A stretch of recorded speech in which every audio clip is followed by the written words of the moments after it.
Ashama harka fuudhee akkam jirtan hordoftoota chaanala kootii kan taatan marti keessanuu nagaan rabbii lafaaf iddoo jirtanitti isiniif haa baay'atu. Akkam turtan akkas sa'a kana geessan an obboleettiin keessan nagaa guuturraa qaba. Nageenya na bukkee ture isin birallee haa jiraatu isiniin jecha namoonni chaanala kanaaf haaraa taatan subscribe like gochuudhaan maatii kootti dabalama. Kan maatii koo turtan immoo hanga yoonaa yaadawwan garaagaraatiin na deeggaraa turtan galatoomaa galata guddaa na biraa qabdan isiniin jechuu jaalladha. Egaa deebi'ee dhufee jira akkuma jalqaba irratti argitan kana jechuudha. Viidiyoo akkanaa kanarraallee yeroo baay'ee hin dubbadhu jedha. Baay'ee gizee baay'ee of qusadheen bira darba beektanii. Ammootu namoonni tokko tokko gaafa komintii isaan isinii barreessanillee jechoonni isaan jedhanillee bakka tokko tokkotti gaafa laaltanii waan kana akka isin ifa gootanii irraa dubbattan isin dirqisiisa jechuudha. Innis maalidha? Dachee kanarratti sa'aatii kana keessa anumaan wal qabatee ilmi namaa waan gaarii dalagaa jira jedheetooni parsantii dhibbatti dubbachuu hin danda'u. Maali tarii hamma kana fagaatullee parsantii dhibbatti karaarraa goruu baadhullee dogongoraan oola. Maaliif osoon beekuu wanti nani fakkeenyaaf kuni waan bareedadha jedhee wanti nani itti yaadee dubbadhu sunillee bakka tokko tokkotti namoota kaawwan biratti dogongora ta'ee mul'achuu sababa danda'uuf jechuudha. Kanaaf ijoolleewwan viidiyoo akkanaa jalatti dhaqxanii tooniyyuu jechuudha. Ajandaa yeroo isin jedhu lafaa kaatanii tooniyyuu namoota yaada hin qabne amantaa walitti buusuudhaaf xaartan akkasumas immoo tattaaffisiin gootanii baay'ee tokko waan keessa kootti natti dhaga'ameen aarseef kan irraa dubbadhu na dirqisiise jechuudha. Innis maalidha? Maal jettu waaqaaf galanni haa ta'u baga musliima ta'e. Ani musliimni akkas hin godhu. Akkasumas immoo ijoolleen kiristaanas immoo bakka tokko tokkotti viidiyoowwan akkasii gaafa gartan bagan kiristaana ta'e kiristaanni akkas hin godhu jettu jechuudha. Gaafa akkas jettan namni sun si jammar namni waan nam tokkoof barumsa ta'uu hin dandeenye namni waan hojii karaa seexanaarra jiru tokko hordofu namni waan dhaloota dhufu fakkeenya ta'uu waan barumsa ta'uu danda'u hin hojjenne waan fokkataa miidiyaa kanarratti baasu eessumattuyyuu amantaa kam keessattuyyuu kiristaanas ta'e musliim bakka bu'uu hin qabu. Sini galee akka ilaalcha kootti jechuudha bakka hin bu'u. Maaliif jennaan namni sun si jammar osoo amantaa qabaateyyuu waan akkasii hin dalagu. Waan akkasii kana hojii akkanaa kana hin dalagu. Isini galee kanaaf obboleewwan kiyya bakka sanatti dogongortanii namoota jaalattan obboleewwan keessan hin dhabinaa. Maaliif jennaani namni kamiyyuu jechuudha nama ta'uu isaatitti anaaf namni kamiyyuu wal qixa. Ammootu yeroon kana isin jedhu namni amantaan kan nama sanaati kan dhuunfa isaati. Akka ofiif jedheet lapheesaaf jedheeti kan inni amanu malee anaaf jedhee miti.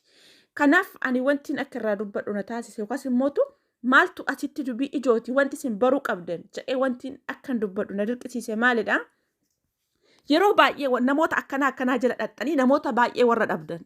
Akkasumas immootu si jammar namoota akkanaa viidiyoo isaanii maaf laaltu? Maaf laaltu? Micayyoon kun amma fakkeenyaafanii viidiyoo kana laalteeti immoo akkamitti fiddee jechuun keessan hin oolu. Micayyoon kuni gaafa waan akkanaa qabamaa turte micayyoon biraati viidiyoo kana kan poostii gootee jechuudha. Komintii jalatti dhaqanii wantoota baay'ee jedhuun komintii sana ol baasteet isheen immoo kunoo kana. Namni kamiyyuu amantaa gamas ta'e gamana kallattii kamiyyuu namni waan akkanaa dalagu namni hojii akkanaa dalagu karaa rabbiirra jiran jedhamu. Amantaa kam keessattuu bakka bu'uu hin danda'u jetti yeroo baay'ee jechuudha. Komintii ishii kana yeroo hundan dabarsiti gubbaattan arga. Nan dafee ofirra ol dabarsa jechuudha. Karaa kaan dhaqee gaafa feesbuuk irraa naa dhufu micayyoon kun maalumaaf waan jedhu nan dhageeffadhe waan isheen jettu jechuudha. Lakka akkuma ana dhibee isheellee dhibee jechuudha. Yeroo baay'ee namoota baay'eedhaaf namoota wantoota jedhanii jechuudha. Ani maaliifii namni kamiyyuu jechuudha faayidaa dachee kanaatti irraaf jettanii yeroo baay'ee amantaan da'eeffatina jedhee yeroo meeqatama viidiyoo koo darban irratti dhugaan isiniin jedha hedduu irratti dubbadheen jira jechuudha. Kanaaf obboleewwan kiyya walumaa galatti argaa jirra. Barri kuni bara dhumaatti kallattii kamiiniyyuu jechuudha. Waaqayyoon mootuu akka karaa isaanii sanarratti maaliif dhugaan isiniin jedha. Sirriidha. Namni kamiyyuu jechuudha waan badii tokko balleessetti ilmi namaa fayyaan nagaan immoo akka wajjin qixaatii argatu akka wajjin qaxxaamu kuni beekamaadha jechuudha. Kanaaf iddoo tokko tokkotti namoonni dogoggortanii tooniyyuu jechuudha jechoota akkasii sana barreessitanii isinumti jechuudha isinumti nama san wajjiniin akka karaarraa goraa jirtan beekaa. Maaliif jala galtanii galanni rabbiif haa ta'u waan akkanaan gooneen bagaan akkas ta'e baga amantaan koo akkas ta'e namoonni jettan suni dogoggora guddaa hojjetaa jirtan isinillee karaa rabbii dagataa jirtan.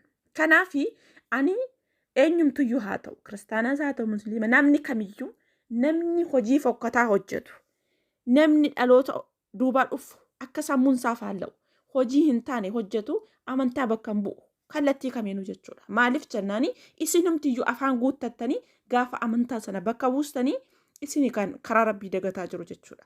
Kanaaf hin dogoggorinaa baay'een keessan jechuudha. Yoo isinii danda'ame nama sana yoo itti dhiyaattan gorsaa deebisaa yoo itti dhiyaannattaan immoo zim jedhaa komentii barreessitanii isinillee nama sana faana karaarra goruurra dhiisoo isinii wayya. Maaliif jennaan ani osoo musliima ta'e baga musliima ta'e musliimni akkas hin godhu bagan kiristaana ta'e kiristaanni akkas hin godhu jechuu hin dandeessan nama sana bakka bu'uu hin dandeessan. Sababbiin isaas nama sana bakka bu'uu osoo dandeessanii jalqaba namni suni dhugumatti amantaa isaa beeka osoo ta'e akkasitti karaa seexanaarra goree wantoota akkanaa kana hin dalagu waan fokkataa kana hin dalagu jechuudha. Eenyumtuyyuu jechuudha.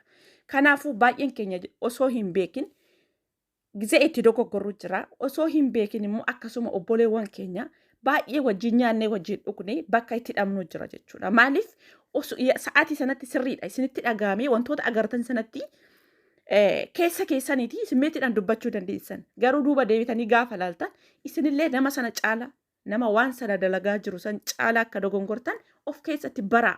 Maaliif dogoggora guddaa hojjechuu keessan beekaa. Kanaaf obboleewwan kiyya yoo isinii danda'ame namoota waan akkasii hojjetan gorsaa yoo itti dhiyaattan. Yoo mootuu hin dandeenye viidiyoowwan akkasii hin laalinaa. Maaliif jennaan nama biraatii walitti hin buusaa akkasumas immootu deebi'ee amantaa keessanitti illee deebi'eetinii jechuudha waaqa itti amantanitti walitti sin buusa. Maaliif osoo hin beekin wantoota adda addaa dubbachuu dandeessan. Amma harkaan katabatan san caala immoo afaaniin dubbachuu dandeessan waan ta'eef jechuudha. Kanaaf yeroo baay'ee wanti kun gaafii natti ta'a. Irraan dubbadhaan jedha garuu jechuudha. Maaliif bakka tokkotti immoo gisee tokko keessatti dubbii sana afaan lama sadii gaafa isinitti deebi'u jechuudha. Hin dirqamtan akka dubbattan jechuudha. Kanaaf viidiyoowwan akkasii gaafa agartanii jechuudha. Fakkeenyaaf jira amma viidiyoon qoosadhaaf walii galanii qoosadhaaf dalaganii fi akkasumas immootu namni cirumatti osoo beekuu waan akka kanaa dogoggora ta'uusaa osoo beeku dalagu namni biraa immoo lafaa ka'ee tooniyyuu sababa nama sanaatiin deebi'ee nama fayyaa dhabu namoota biraatiin walitti bu'uun hin barbaachisu jechuudha. Kanaaf gisee baay'ee jechuudha faayidaadhaaf isoo kaatan akkasumas immoo waan kamiyyuu jechuudha beekamtiis argachuuf haa ta'u amantaan dayeeffatina gaarummaa hin qabu. Isiniifis ta'ee nama kamiifiyyuu amantaa dayeeffachuun gaarummaa hin qabu. Walumaa galatti amantaa dayeeffattanii tooniyyuu jechuudha waan kamiyyuu odoo dalaguu baattanii baay'ee natti tola jechuudha ana. Egaa obboleewwan kiyyaa maaliif isiniin jedhee jalqabumayyuu jechuudha anis waan dubbadhu keessatti iddoo tokkotti iddoon itti dogoggoru jiraachuu danda'a waan ta'eef dogoggora koosaniif immoo dhiifama isiniin jechaati. Namni wal arrabsuurra jecha badaa waliin jechuurra walitti siiqee toonii haala taragagga'aa ta'e tokko yoo wal gorsa sanaa wal deebisuu hin danda'a. Ammootu sim jedheetuma akkuma dakaa ol dhufetti sim jedhee waan keessi isaa baasee nama sana jechaan jedhan taananii wanti amma jechaayyuu nama madeessuu hin jiru jechuudha. Maaliif ulee wayyaa jechaaf mannaa ulee wayyaa jechuudha. Kanaaf akkasitti dogongortanii obbolaawwan keessanii waliin madeessinaa. Ammootu walumaa galatti waaqayyoo karaa isaarra nu haa qabu. Maaliif bara kana keessa sa'aatii kana keessa hundumti keenyayyuu cubbamtoota eenyumtuyyuu hojii nagaa dalagaa hin oollu. Kan argaa oollus kan dhagaa oollus waan gurraafis argattis baay'ee namatti ulfaatudha. Kanaaf waaqayyoo walumaa galatti araara isaa nu haa fidu. Dhiifama isiniin jechaati yoon dogongore. Akkasuma mootu namoonni yaada bal'aa qabdan koomentii jalatti naaf kaa'aa. Hanga viidiyoo biraa walitti deemnutti turtii gaariin isiniin jedha nagaan naaf tura.